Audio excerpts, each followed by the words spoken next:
सिर्फ 6 हफ्तों में क्रिप्टो मार्केट से $1.2 ट्रिलियन गायब हुए हैं। बिटकॉइन 30% गिरा और करीब $82,000 के लेवल तक पहुंच गया है। लेकिन सवाल ये है कि क्या ये क्रैश एंड है या फिर 2026 में कोई और बड़ी रैली भी शुरू हो सकती है। साल 2025 का एंड बिटकॉइन अब पूरे क्रिप्टो मार्केट के लिए काफी रफ रहा है। सिर्फ पिछले 6 हफ्तों में क्रिप्टो मार्केट से $1.2 ट्रिलियन से ज्यादा वैल्यू खत्म हुई है। बिटकॉइन ने 30% ज्यादा करेक्शन दिखाया और अब ये करीब $82,000 के नीचे फिसल गया है। मार्केट में एक तरीके की लिक्विडिटी वैक्यूम बन गया है। लेवरेज पोजीशन क्लीन हो गई है, ETF से आउटफ्लो जा रहा है और पैसिव फंड ने भी एक साथ कैपिटल निकाल लिया है।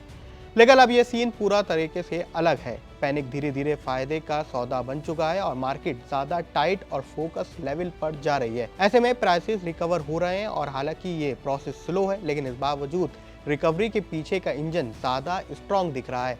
इसका सबसे बड़ा रीजन है 2024 का बिटकॉइन हाफिंग, जिसका फुल इम्पैक्ट अब दिख रहा है।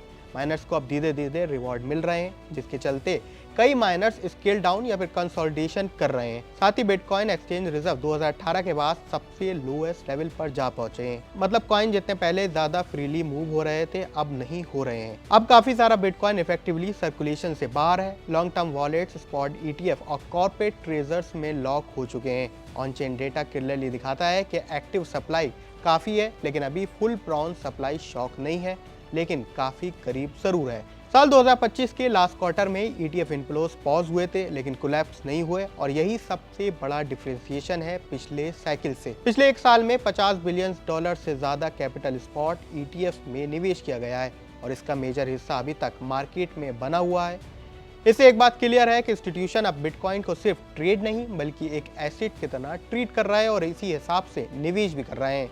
हाँ, अगर माइक्रो कंडीशन दोबारा फ्लिप होती हैं तो ETF आउटफ्लोज दोबारा से आ सकते हैं, लेकिन ओवरऑल बिटकॉइन 2026 में एक ज्यादा सॉलिड स्ट्रक्चर के साथ एंटर कर रहा है। लिक्विडिटी कंडीशन इंप्रूव हो रही हैं, सप्लाई लिमिटेड है और इंस्टीट्यूशनल डिमांड फंस चुकी है।